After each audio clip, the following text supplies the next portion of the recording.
Hello friends, स्वागत है आपका आम आदमी फाइनेंस के एक और क्लासरूम सेशन में। और आज हम जानने वाले हैं एक कॉन्सेप्ट जो कि किसी भी इन्वेस्टमेंट के लिए इंपॉर्टेंट है। आप कुछ भी पैसा इन्वेस्ट कर रहे हैं किसी भी चीज में, तो आपको ये जानना बहुत जरूरी है कि आप जिस चीज में पैसा डाल रहे हैं वो एसेट है या लायबिलिटी। इन दोनों में बहुत फाइन लाइन होती है, बहुत जरा सा फर्क होता है। आपको खुद पहचानना पड़ेगा कि आप जिस चीज में पैसा डाल रहे हैं, इन्वेस्ट कर रहे हैं, वो एसेट है या लायबिलिटी। ये कॉन्सेप्ट मैंने 2006 में रॉबर्ट कियोसाकी की एक किताब रिच डैड पुअर डैड में डिस्कवर किया था। और ये बहुत ही इंपॉर्टेंट कॉन्सेप्ट है अगर आप फाइनेंशियल इंडिपेंडेंस, फाइनेंशियल लिटरेसी चाहते हैं अपनी लाइफ में।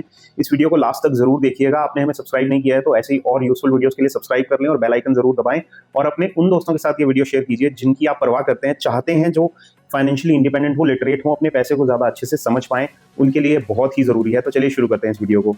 तो जैसा कि मैंने कहा, एसेट या लायबिलिटी, इसमें एक बहुत थिन लाइन है।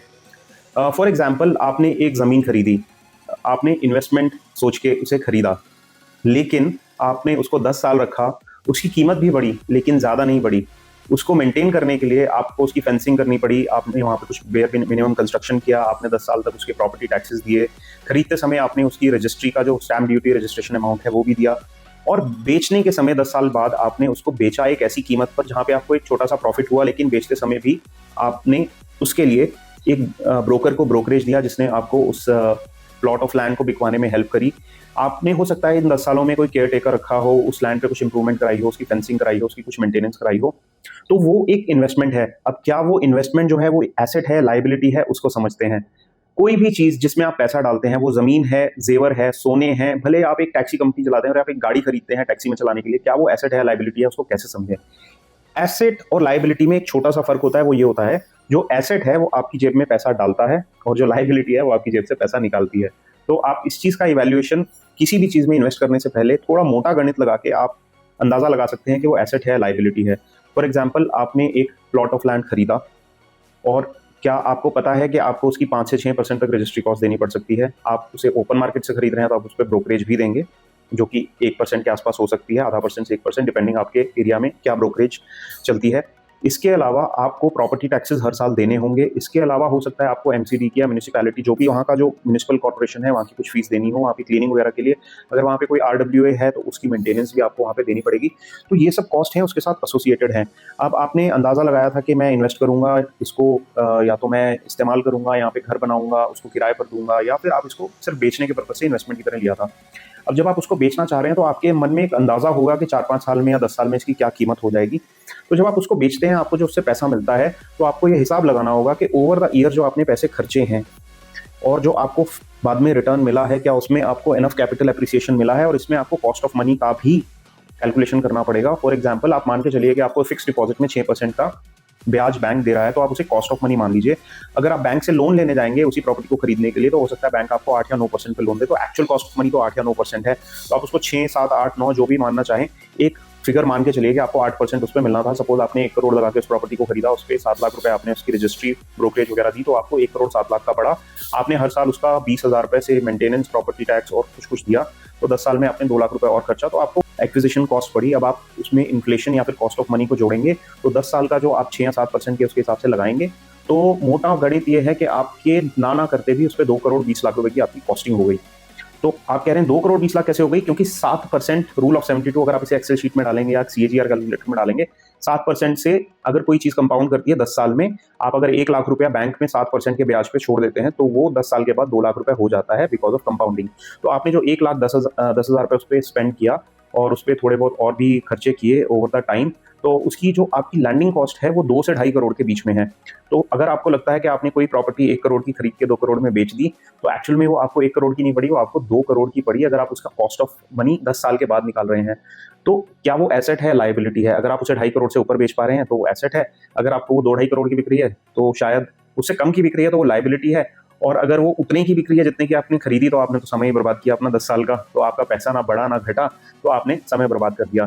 इसी तरीके से सपोज आप मान के चलिए कि आप एक टैक्सी ऑपरेटर हैं, आपने एक गाड़ी खरीदी टैक्सी चलाने के लिए, और आपके ही एक मित्र हैं, उन्होंने सेम गाड़ी खरीदी अपने पर्सनल यूज के लिए। तो आपने वो गाड़ी में एक ड्राइवर को नौकरी दी जो उस गाड़ी को चलाता है। इसके अलावा वो गाड़ी जो है बिजनेस करती है, थोड़ा पैसा जनरेट करती है, लेकिन क्योंकि आप कमर्शियल यूज कर रहे हैं तो आप उस पर ज्यादा टैक्सेस दे रहे हैं, आपकी अपफ्रंट कॉस्ट भी ज्यादा होगी, उसकी रनिंग कॉस्ट भी ज्यादा होगी, मेंटेनेंस कॉस्ट भी ज्यादा होगी। वो सब काट कटा के ड्राइवर की सैलरी निकाल के सपोज आपको उसका 10,000 रुपये महीने का बच जाता है उस गाड़ी में, उसकी ईएमआई वगैरह सब देने के बाद।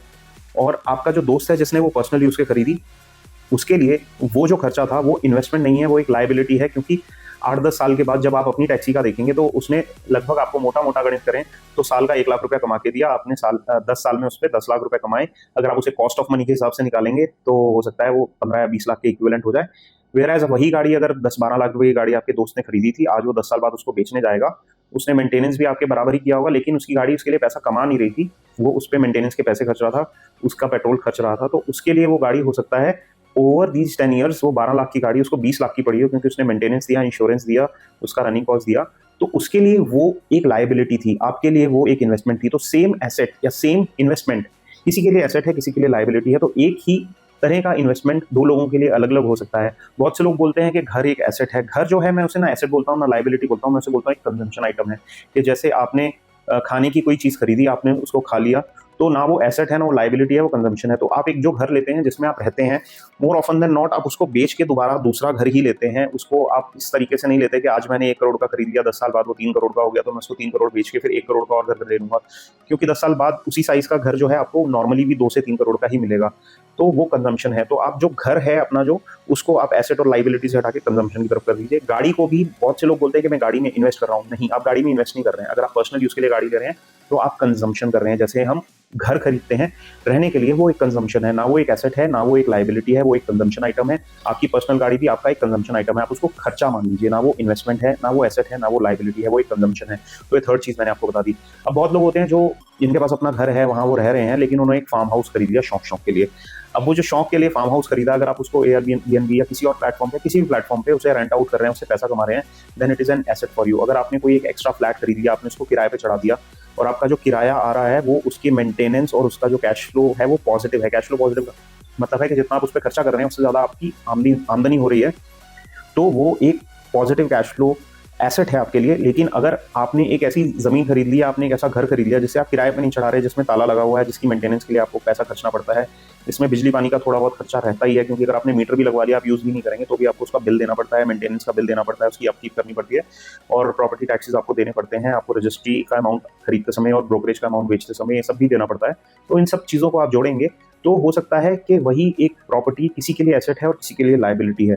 तो आप जब भी कुछ खरीद रहे हैं अपने आप से जरूर पूछिए कि इसका कैश फ्लो पॉजिटिव रहने वाला है, नेगेटिव रहने वाला है। बहुत सारे केसेस में कैश फ्लो नेगेटिव या पॉजिटिव नहीं होगा, लेकिन कैपिटल एप्रिसिएशन होगा। फॉर एग्जांपल, आपने गोल्ड कॉइन खरीदे इन्वेस्टमेंट के लिए, आप गोल्ड पे बुलिश हैं और आप ये मानते हैं कि गोल्ड जो है वो इन्फ्लेशन के बराबर एप्रिशिएट करता है, जो कि देखा गया है।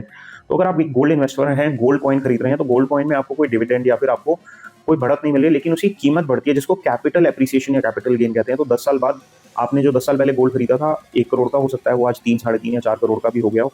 तो वो जो 3 करोड़ है वो कैपिटल एप्रिसिएशन है। तो इस इन्वेस्टमेंट को मैं एसेट ही बोलूंगा, क्योंकि इसने आपको कैश फ्लो नहीं दिया, लेकिन इसने यहाँ पे लायबिलिटी नहीं भरा। आपने उस गोल्ड को रखने के लिए शायद हो सकता है बैंक में लॉकर लिया, उसके चार्जेस दिए हों। 1 साल का लगभग बड़े लॉकर का भी 5 से 10 हज़ार रुपये रेंट है, मैं 10,000 मान लेता हूँ। तो 1 लाख रुपए आपने रेंट दिया, आपने 1 करोड़ का गोल्ड खरीदा था, आपने 1 लाख रुपए उसके अपकीप पे लॉकर में खर्च दिया, अब वो 4 करोड़ का गोल्ड हो गया, तो आपका 2 करोड़ 90 लाख का एक्चुअल कैपिटल गेन हो गया। 1 करोड़ प्लस 10 लाख आपकी एक्विजिशन और 4 करोड़ में आपने उसको बेच दिया मान लेते हैं। तो इस तरीके से आप उसको एसेट में मानेंगे। इसी तरीके से बहुत सारी चीज़ें होती है, बहुत सारे ऐसे कलेक्टर्स हैं जिसको जिस चीज़ की समझ है। सपोज किसी को लग्जरी वॉचेस की बहुत पहचान है, कोई वॉचेस में डील करता है, वो रेट्रो वॉचेस खरीदते हैं जो कि महंगी लग्जरी वॉचेस होती हैं, जिनका विद टाइम प्राइस बढ़ता है। कुछ लोग पेंटिंग्स में इन्वेस्ट करते हैं, कुछ लोग प्रॉपर्टी में इन्वेस्ट करते हैं, कुछ लोग गोल्ड में इन्वेस्ट करते हैं, कुछ लोग म्यूचुअल फंड में इन्वेस्ट करते हैं। तो हो सकता है किसी के लिए कोई भी इन्वेस्टमेंट बहुत अच्छा रहा हो और किसी के लिए वही इन्वेस्टमेंट खराब रहा हो। डिपेंड करता है कि आपने उसको किस प्लानिंग से खरीदा, आपने उसको किस तरीके से यूज किया, आपने किस तरीके से उसमें से रिटर्न निकाला और किस अपॉर्चुन टाइम पे आपने उसको लिया या आपने गलत टाइम पे लिया। तो वही एसेट किसी के लिए एसेट बन गया, आपके लिए लायबिलिटी बन गया। तो ये चीज़ें जो है ना, ये आपकी टाइमिंग पे, आपकी उस एसेट क्लास की समझ पे और इन सब चीज़ों पे डिपेंड करती हैं। अगर मैं कुछ एसेट क्लासेस का नाम बताऊं तो जैसे पेंटिंग्स हो गई, कलेक्टिबल हो गए, और आपकी गोल्ड ज्वेलरी हो गई, लग्जरी कार्स हो गई, फ्लैट हो गया, टैक्सी के लिए किसी ने गाड़ी खरीदी, फार्म हाउस हो गया, घर हो गया, यही चीज़ किसी के लिए लायबिलिटी और किसी के लिए एसेट बन जाती है। तो अगर आप जिंदगी में फाइनेंशियल फ्रीडम की तरफ बढ़ना चाहते हैं तो अपनी लाइफ में एसेट्स को बढ़ाइए, लायबिलिटीज को कम कीजिए। जो भी चीज़ आपको लग रहा है आप इन्वेस्ट कर रहे हैं लेकिन वो अल्टीमेटली लायबिलिटी बन रही है, तो वो सिर्फ आपके पैसे को कम नहीं कर रही, वो आपकी अपॉर्चुनिटी को भी जो है वो खत्म कर रही है। हो सकता है उसी पैसे को आप किसी प्रोडक्टिव एसेट में डाल के, जो कि आपके लिए एक एसेट बन जाता, आप वहाँ इन्वेस्ट करते। तो मेरे ख्याल से म्यूचुअल फंड और स्टॉक्स जो है बहुत अच्छा इन्वेस्टमेंट सोर्स है। उसके बारे में हम डिटेल वीडियोस बाद में बनाएंगे। Mutual fund, I am a registered mutual fund adviser, तो उसके बारे में मैं आपको गाइडेंस जरूर दूंगा। अगर आप हमारे से जुड़ना चाहते हैं तो आप नीचे दिए गए लिंक में, नीचे डिस्क्रिप्शन में लिंक दिया है, वहाँ से एक फॉर्म को भर के हमारे साथ कनेक्ट कर सकते हैं। हम आपको फर्दर डिटेल या एडवाइस चाहिए आपको म्यूचुअल फंड के लिए, तो वो भी प्रोवाइड करते हैं। Investments in securities market are subject to market risk. Read all the documents carefully before investing. So आप पहले जागरूक बनिए, पहले समझिए चीज़ों को, उसके बाद ही इन्वेस्टमेंट का कोई ना कोई डिसीजन लीजिए। इसके अलावा एक बहुत बड़ी इन्वेस्टमेंट है जो लाइफ की, जो मेरे को लगता है, पर्सनली लगता है बहुत सक्सेसफुल होती है, वो है आपकी एजुकेशन और आपकी नॉलेज। अगर आप कुछ सीखने की इच्छा रखते हैं, आप क्यूरियस हैं और अपने आप को अपस्किल करने की कोशिश करते हैं, एजुकेशन जो है वो सबसे बड़ा एक इन्वेस्टमेंट है, वो सबसे बड़ा एसेट है आपके लिए। अगर आप कोई हुनर सीखते हैं, आप कोई चीज़ सीखते हैं, ऐसी चीज़ जिस नॉलेज से आपको फ़ायदा हो सकता है, तो आपको ज़िंदगी भर आपको हेल्प करती है, वो एक ऐसा एसेट है जो कि आपको बहुत ही लंबे रिटर्न्स देता है। तो अपने आप को अपस्किल कीजिए, नई चीज़ें सीखिए, अपनी नॉलेज को बढ़ाइए, आप अपने पैसे को भी समझिए, अपने इन्वेस्टमेंट को समझिए, जिससे आप एक अपनी जो लॉन्गर फाइनेंशियल जर्नी है उस पर बहुत अच्छा करेंगे। आप बिजनेसेस सेटअप कर सकते हैं, आप इन्वेस्टमेंट्स कर सकते हैं, आप अपनी एजुकेशन में इन्वेस्ट कर सकते हैं। तो बहुत सारे वो इन्वेस्टमेंट एवेन्यूज़ हैं जो कि हम अपने आने वाले वीडियोज़ में आपसे डिस्कस करते रहेंगे। तो हमारे साथ बने रहिए, सब्सक्राइब जरूर कर दीजिए, अपने दोस्तों को भी शेयर कीजिए और बेल आइकन जरूर दबाइए अगर आपने अभी तक नहीं दबाया। आपसे मिलेंगे अपने नेक्स्ट वीडियो में, तब तक के लिए बाय बाय।